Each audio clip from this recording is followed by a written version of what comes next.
Hello student, I welcome to all of you in 11th class physics. So आज हम 11th class physics का chapter number 3 motion in straight line पढ़ने जा रहे हैं। Yes, my name is Sadab Ali और ये आपका अपना channel physical classes. So student, आज हम मोशन इन स्ट्रेट लाइन में सबसे पहले स्टडी करने जा रहे हैं कि काइनेमेटिक्स क्या होता है।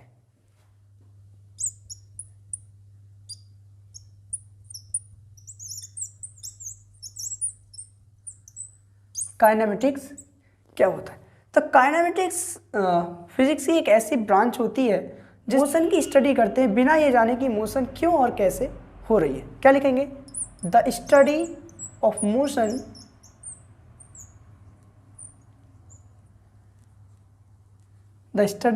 मोशन विदाउट स्टडिंग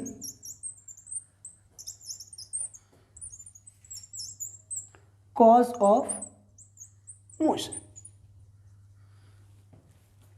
कि फिजिक्स की एक ऐसी ब्रांच जिसमें हम मोशन के बारे में स्टडी करते हो बिना ये जाने कि वो किस तरह से हो रही है और क्यों हो रही है, उसे हम क्या बोलते हैं? काइनेमेटिक्स बोलते हैं। काइनेमेटिक्स में आपकी मोशन दो तरह की हो सकती है। पहली होती है मोशन इन रेक्टिलिनियर,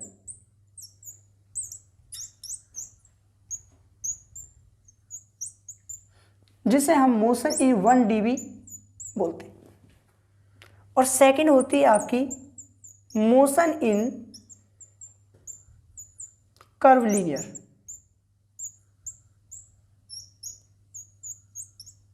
जिसे हम 2D एंड 3D के नाम से जानते हैं। अब बात करते हैं कि मोशन इन रेक्टिलिनियर क्या होता है। ये रेक्टिलिनियर का मीनिंग है straight line,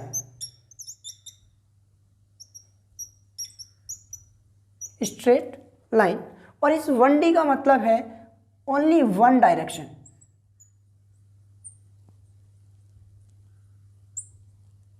only one direction, ठीक है। वन डायरेक्शन की बात कर रहे हैं। जैसे कि आप जानते हैं ये क्या होता है, आपका एक्स प्लेन होता है, ये आपका वाई प्लेन होता है, ये एक्स डैश होता है या वाई डैश होता है, ठीक है। ये 10th क्लास में आप पढ़ के आ चुके हैं। अगर कोई ऑब्जेक्ट एक्स एक्सिस के अलोंग मूव कर रहा हो, किसके मूव कर रहा हो? ओनली एक्स एक्सिस के अलोंग मूव कर रहा हो, तो वो किस में आएगा? मोशन इन रेक्टिलिनियर, यानी कि वन डायरेक्शन में आएगा। या फिर वो ओनली वाई डायरेक्शन के अलोंग मूव कर रहा हो तो उसे भी क्या बोलेंगे? वन डायरेक्शन बोलेंगे। अभी जो आपने पढ़ा है वो सिर्फ दो वाला पढ़ा है, लेकिन मैं आज आपको 3 डायमेंशन वाला बताने वाला हूँ, यानी कि एक्स, वाई और जेड, ठीक है। एक्स आपने देख लिया कि एक्स पर पॉजिटिव और नेगेटिव दोनों तरफ को जा रहा है, तो ये भी 1D के अंदर आता है। वाई पर भी पॉजिटिव और नेगेटिव दोनों तरफ को आ रहा है, तो ये भी वन डायरेक्शन में। अगर कोई object Y axis, Z axis के अलोंग मूव कर रहा हो तो उसे क्या बोला जाएगा? उसे भी मोशन इन 1D बोला जाएगा। तो ये तो होगी मोशन इन 1D की बात। अब करते हैं मोशन इन कर्वलीनियर। कर्वलीनियर का मतलब यहाँ पर कर्व से मीनिंग होता है कि कोई कर्व लेकर चल रहे हैं। कैसे लेकर चल रहे हैं? कर्व लेकर चल रहे हैं। जैसे कि यहाँ हम बात करें इस तरह, और कोई मोशन इस तरह की हो रही है, यानी कि वो एक्स एक्सिस और वाई एक्सिस दोनों में मूव कर रही है। किस में? एक्स एक्सिस, देखो एक्स की तरफ भी चल रही है, वाई की तरफ भी चल रही है, एक्स की तरफ भी चल रही है, वाई की तरफ भी चल रही है। यहाँ पर बात करें तो वो एक्स में चल रही है, वाई में भी चल रही है। नीचे की तरफ को आएंगे तो एक्स और वाई दोनों में चलना शुरू हो जाएगी। तो ये क्या हो गई? आपकी कर्वलीनियर, यानी कि 2D डायरेक्शन, किन्हीं भी दो डायरेक्शन में चल सकती है। अब यहाँ पर एक नई टर्म हो रहा है, क्या? 3D। 3D का मतलब कि वो तीनों डायरेक्शन में मूव कर रही है, एक्स में भी मूव कर रही है, वाई में भी और जेड में भी। जैसे हम बात करें किसी बर्ड के उड़ने की, ठीक है, जैसे कि एक बर्ड है वो उड़ रही है, तो वो एक्स एक्सिस में मूव चल रही है, वाई में भी चल रही है, और साथ के साथ हमारे जेड एक्सिस में भी मूव कर रही है, ठीक है। इसके बाद हम बात करते हैं कि हमारा रेस्ट और मोशन क्या होता है।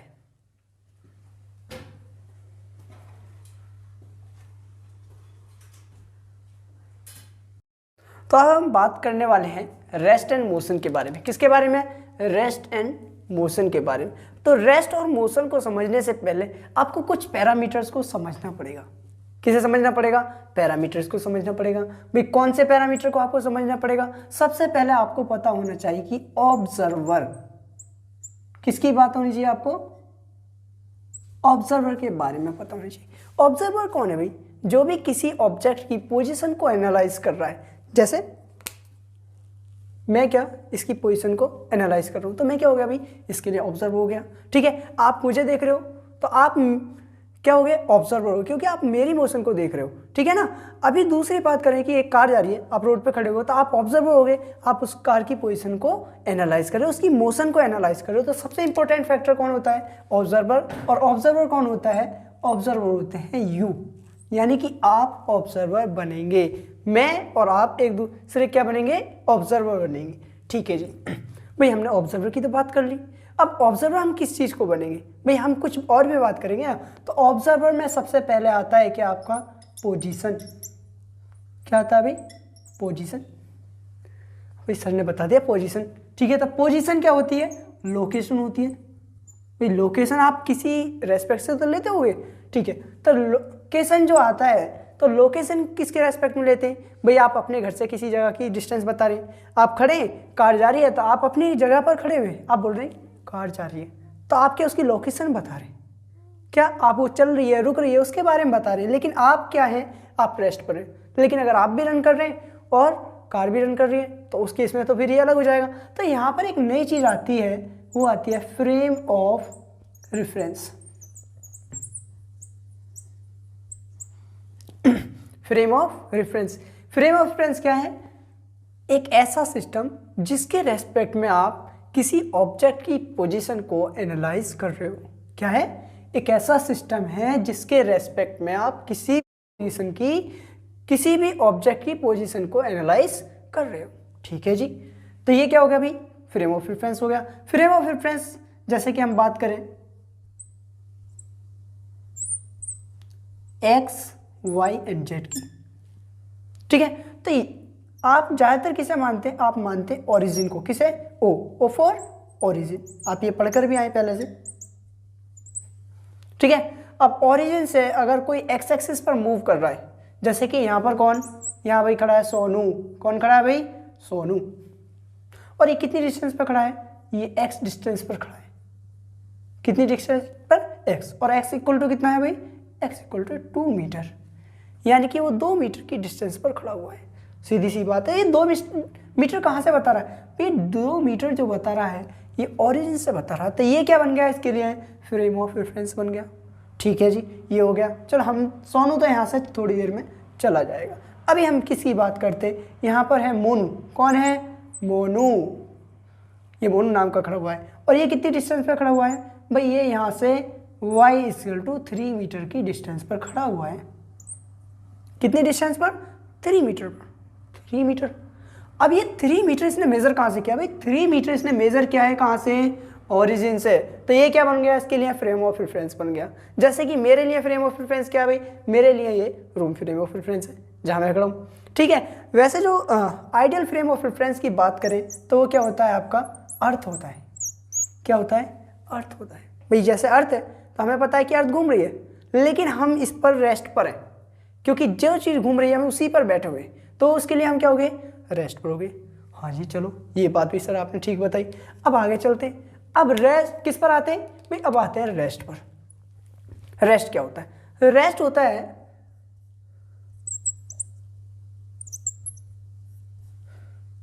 Change in position. The change in position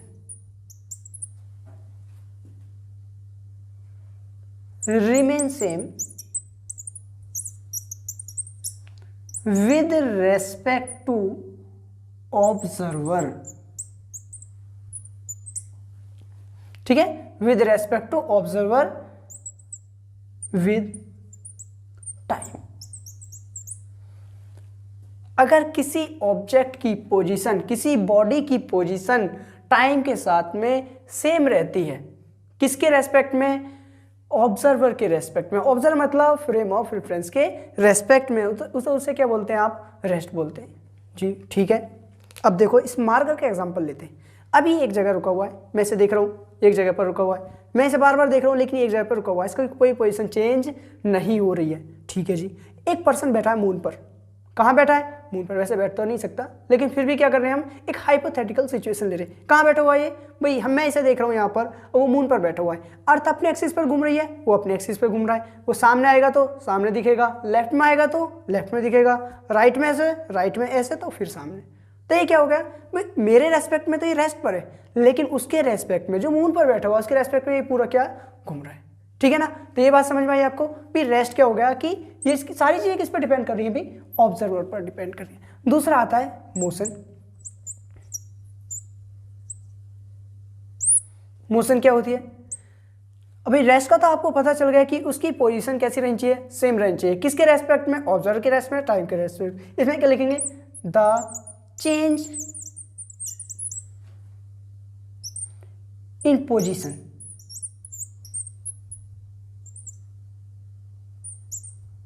change in position with respect to observer with time. The change in position with respect to observer with time is called motion. सीधी सी बात है। ये यहाँ पर एक क्या है, यहाँ पर एक बस है, ठीक है, ये आगे की तरफ को जा रही है और ये किस पर, एक रोड पर चल रही है। ठीक है भी, यहाँ पर कौन खड़ा हुआ है? यहाँ पे ए नाम का एक कोई पर्सन खड़ा हुआ है। ठीक है, अब इस बस में कितने लोग बैठे हुए हैं भाई? हमने मान लिया 2 लोग बैठे हुए हैं, एक ये बैठा हुआ है, एक हमारा ये बैठा हुआ है। ठीक है, इसका नाम हमने बी दे दिया, इस वाले का नाम सी दे दिया। देखो बस आगे की तरफ को बढ़ रही है, सीधी सी बात है, बस मोशन में, क्योंकि वो इस टाइम के रेस्पेक्ट में मोशन कर रही है। अब देखो इसके रेस्पेक्ट में अगर इस बस को देखा जाए, किसके रेस्पेक्ट में? ए के रेस्पेक्ट में, और इस कंप्लीट बस को देखा जाए तो सीधी सी बात है, ये बोलेगा कि भाई बस मूव कर रही है आगे, क्योंकि ये क्या देख रहा है, टाइम के साथ में ये धीरे धीरे चेंज हो रही है। लेकिन इन दोनों की बात करें, किसकी बात करें? बी और सी की, तो चल क्या रही है भाई? भाई व्हील मूव कर रहे हैं तो बस आगे की तरफ को चल रही है, लेकिन ये दोनों तो अपनी पोजीशन चेंज नहीं कर रहे भाई, ना तो बी पर्सन कर रहा है ना ही सी कर रहा है। तो ये दोनों क्या हो गए? एक दूसरे के रेस्पेक्ट में रेस्ट पर हो गए, लेकिन इसके रेस्पेक्ट में दोनों ही क्या होते हैं? मोशन में होते हैं। ठीक है, इसके रेस्पेक्ट में क्या होते हैं? दोनों ही मोशन में होते हैं, क्योंकि अपना फ्रेम ऑफ रेफरेंस किसे मान रहा है? अर्थ को, और अर्थ की रेस्पेक्ट में वो क्या कर रही है? मूव कर रही है। तो इसके लिए क्या हो गया? ये बस पूरी होगी मोशन में। ठीक है, लेकिन इन दोनों के रेस्पेक्ट में अगर इन दोनों की बात करें तो फिर क्या होगा? ये रेस्ट पर होंगे दोनों आपस में, और ये मोशन में होगा। ठीक है ना। चलो ये बात भी आपको पता चली। अब मैं आपको एक चीज़ और बता दूं, वो चीज़ क्या है भाई? देखो, ना तो एब्सोल्यूट रेस्ट पॉसिबल है और ना ही एब्सोल्यूट मोशन पॉसिबल है। क्यों नहीं है? क्योंकि ये सारी चीज़ें डिपेंड कर रही हैं ऑब्जर्वर पर। भाई ये मेरे रेस्पेक्ट में मोशन में हो सकती है, लेकिन दूसरे वाले पर्सन के रेस्पेक्ट में नहीं है। तो सीधी सी बात है, ना तो आप एब्सोल्यूट मोशन को डिफाइन कर सकते हैं और ना ही एब्सोल्यूट रेस्ट को डिफाइन कर सकते हैं, जो कि इम्पॉसिबल होता है, क्योंकि वेरी करता है किस पर? ऑब्जर्वर पर। ठीक है, तो इसके बाद हम बात करते हैं कि डिस्टेंस क्या होती है और डिस्प्लेसमेंट क्या होता है। ठीक है, जल्दी से इसे नोट करो। करने वाले हैं डिस्टेंस के बारे में। डिस्टेंस क्या होती है? डिस्टेंस होती है total length of the path covered by the body. ठीक है, जैसे कि एक पाथ है ए से बी। ठीक है, इसकी जो टोटल लेंथ होगी पाथ की, इसे क्या बोला जाएगा? इसे बोला जाएगा क्या? आपका डिस्टेंस। ठीक है, एक दूसरा पाथ हो सकता है इसी ए पर बी पे जाने को, ऐसे करके हुआ है ऐसे।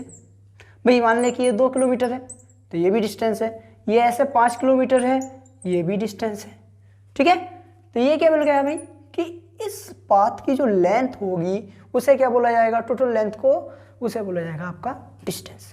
भाई ठीक है, सीधी सी बात है कि हमें डिस्टेंस के बारे में पता चल गया। अब इसे किस में मेजर करते हैं भाई? डिस्टेंस के लिए देखो, इसके लिए कोई डायरेक्शन की जरूरत नहीं है, तो ये कैसी होती है? आपकी स्केलर क्वांटिटी होती है। कैसी क्वांटिटी होती है? स्केलर क्वांटिटी होती है। ठीक है, और इसे मेजर करते हैं किस में? मीटर में। किस में मेजर करते हैं? मीटर में मेजर करते हैं। ठीक है, अगर लार्ज यूनिट में बात करें तो इसे यूनिट करते हैं किलोमीटर में। ठीक है, माइल्स, इस तरीके से हम बात कर सकते हैं। देखो अगर आप यहाँ से चलना शुरू करें और इसी पॉइंट पर रुक जाएं, कहाँ से चलना शुरू करें, यहाँ से शुरू करें और इसी पॉइंट पर रुक जाएं, इस पॉइंट का नाम दे देते हैं हम सी। तो यहाँ से भी आप क्या कर रहे हैं, एक डिस्टेंस कवर कर रहे हैं। क्या कर रहे हैं, एक डिस्टेंस कवर कर रहे हैं। इसका मतलब क्या हुआ कि distance can not be zero, distance can not be zero. भाई कभी भी जीरो नहीं हो सकती, कब, जब तक कि कोई ऑब्जेक्ट रेस्ट पर ना हो। ठीक है, इतनी बात पता चल गई। अब हम सेकंड टर्म जो है हमारी वो क्या है, डिस्प्लेसमेंट। क्या है, डिस्प्लेसमेंट। ये डिस्प्लेसमेंट क्या है, ये होता है मिनिमम डिस्टेंस। क्या, minimum distance between the final and initial position, initial position of body. ठीक है, आप यहां से ए से चलना शुरू हुए थे। कहां से चलना शुरू हुए थे, आप ए से चलना स्टार्ट हुए थे और कहां पहुंच के, बीच में पहुंच गए। तो मिनिमम डिस्टेंस क्या होगी भाई, ए से बी के बीच की ये जो डिस्टेंस है, कौन सी वाली, ए से बी के बीच की जो ये डायरेक्ट डिस्टेंस होगी, तो इसे क्या बोला जाएगा, आपका डिस्प्लेसमेंट बोला जाएगा। ठीक है जी, आपको पता चल गया। जैसे कि ये क्या होगा, ये आपका बैठ रहा है 1.5 किलोमीटर। भाई आप स्ट्रेट जा रहे हैं, आप डायरेक्ट जाएं किसी के पास तो वो क्या होगा, डिस्प्लेसमेंट होगा। आप घूम कर जाएं तो वो क्या होगा, आपका क्या, डिस्टेंस हो गया। ठीक है, तो अब देखो यहाँ से आप चले और इसने बोला है कि मिनिमम डिस्टेंस बतानी है, किसके बीच की, फाइनल एंड इनिशियल पोजीशन। ये क्या है आपकी फाइनल पोजीशन, ये क्या है इनिशियल पोजीशन। तो इनके बीच की शॉर्टेस्ट डिस्टेंस होगी, वो क्या होगी, आपकी डिस्प्लेसमेंट होगी। ठीक है, अब दूसरी बात करते हैं। आप यहाँ पर चले, आप ए पॉइंट से चले थे और इस तरीके से कहाँ पहुँच गए, बी पर पहुँच गए। और ये कितना है, दोनों के बीच की 2 किलोमीटर डिस्टेंस है। ए पॉइंट से चले थे, बी पर पहुँच गए, कितनी देर में पहुँचे, भाई हमें उससे कोई लेन देना नहीं है, हमें किससे लेना है, इन दोनों के बीच की अभी डिस्टेंस से बात करें। ए से बी पर पहुंचे और बी से फिर वापस कहाँ गए, भाई बी से वापस आ गए कहाँ पर, आप ए पर। कहाँ पर वापस आ गए, ए पर ही आप वापस आ गए। अगर हम डिस्टेंस की बात करें, किसकी बात करें, डिस्टेंस की, तो ए से बी पर गए तो 2 किलोमीटर गए, फिर बी से ए पर आए तो 2 और 2 कितना हो गया, 4 किलोमीटर हो गया। ठीक है जी, हमारी डिस्टेंस कितनी आ गई, डिस्टेंस आ गई हमारी 4 किलोमीटर। इतनी बात पता चली आपको, भाई हमारी डिस्टेंस आ गई। अब बात करते हैं हम किसकी, डिस्प्लेसमेंट की बात कर रहे हैं। तो देखो ए से बी पर गए थे, प्लस के 2 गए, फिर ये वापस कहाँ गए, 2 पर आ गए। तो अब हम किसकी बात करते हैं, मिनिमम की बात करते हैं। किसकी, मिनिमम की। किस किस के बीच में, फाइनल और इनिशियल के बीच में। तो फाइनल क्या था, इनिशियल क्या था आपका, ए था, फाइनल क्या है, ए। तो इनके बीच का डिस्प्लेसमेंट कितना हो गया आपका, 0 हो गया। ठीक है ना, तो इसका मतलब क्या हुआ कि डिस्प्लेसमेंट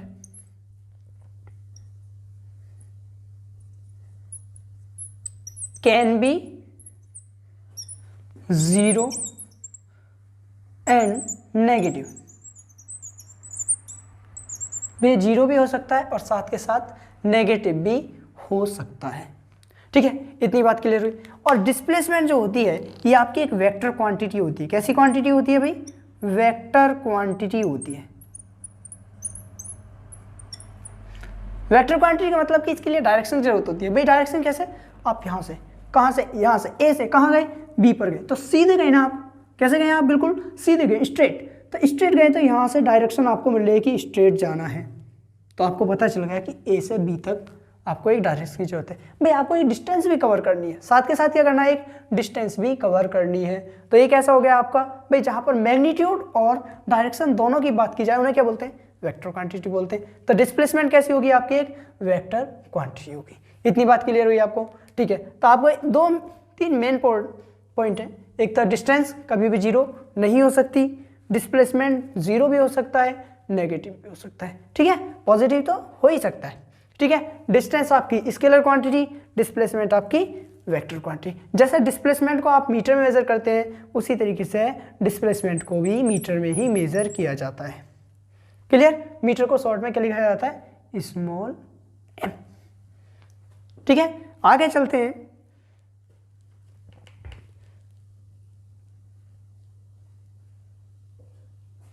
आगे इसके हम कुछ क्वेश्चंस करते हैं जिससे कि हमें इसके बारे में एक अच्छा सा आइडिया हो जाए और हमें ये बिल्कुल क्लियर कर ले कि हमें डिस्टेंस और डिस्प्लेसमेंट अच्छे से समझ में आया या नहीं।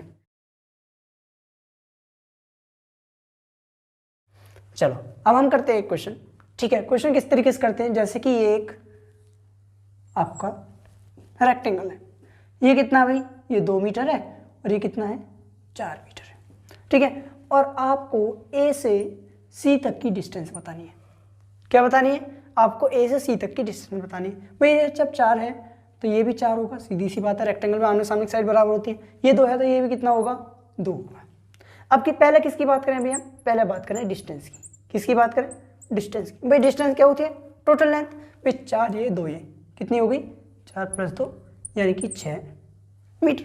बहुत ही सिंपल एग्जाम्पल से मैं आपको समझा रहा हूँ। ठीक है, अब डिस्प्लेसमेंट की बात करें। भाई डिस्प्लेसमेंट क्या होता है, the distance between final position and initial position. तो फाइनल और इनिशियल के बीच की डिस्टेंस को क्या बोलेंगे आप भाई, डिस्प्लेसमेंट बोलेंगे। यानी कि AC जो होगा वो क्या होगा, आपका डिस्प्लेसमेंट होगा। अब AC को निकालने के लिए देखो, रेक्टेंगल है, एक राइट एंगल ट्राइंगल बनना है। कैसा ट्राइंगल बनना है, राइट एंगल ट्राइंगल बनना है, सीधी सी बात है।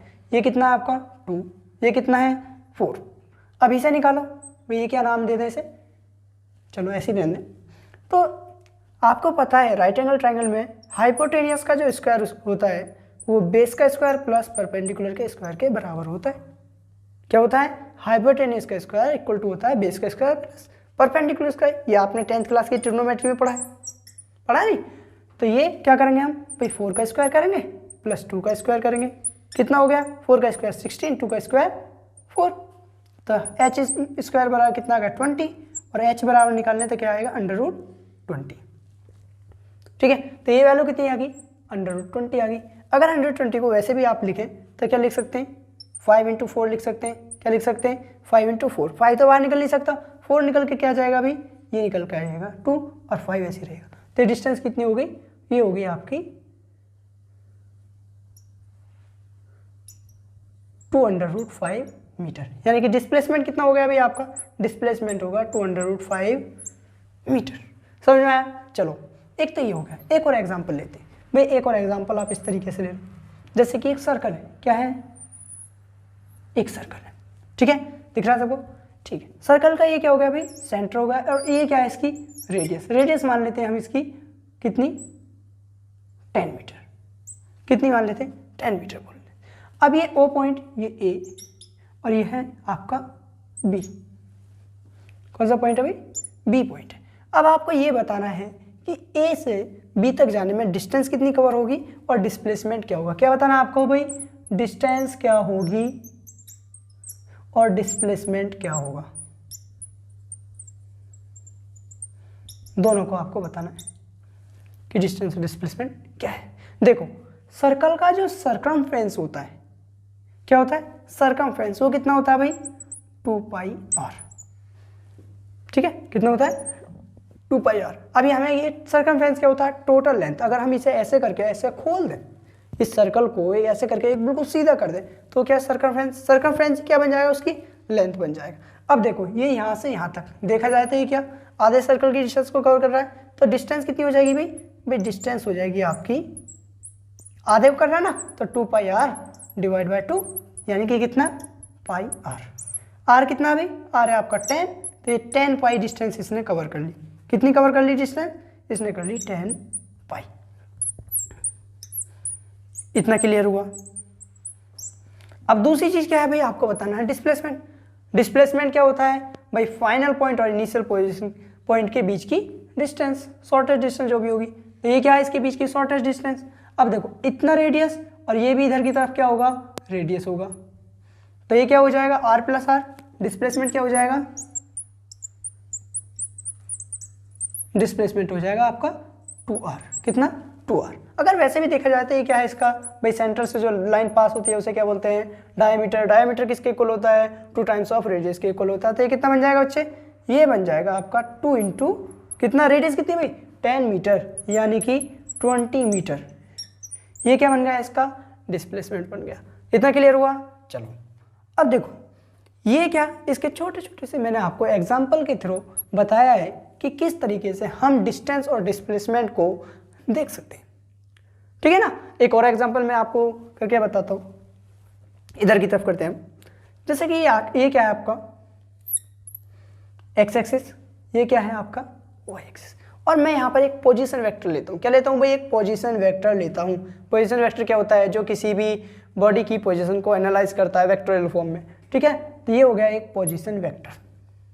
ठीक है, डिस्प्लेसमेंट को हम इसे दिखा देते हैं कि भाई ये कितना है, ओरिजिन से चला है, तो इसे दे दिया हमने क्या, वेक्टर r1। एक और पोजीशन वेक्टर दे रखा है भाई, ये ए पॉइंट के लिए दे रखा है, ये बी पॉइंट के लिए दे रखा है।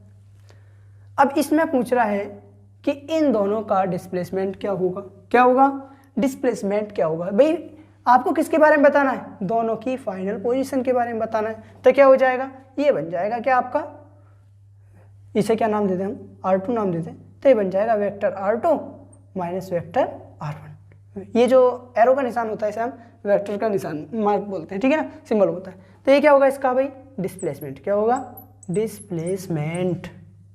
समझ में आया। ठीक है, इस तरीके से आप इसकी डिस्प्लेसमेंट को भी बता सकते हैं। क्लियर हुआ। चलो तो इसे जल्दी से आप नोट कीजिए।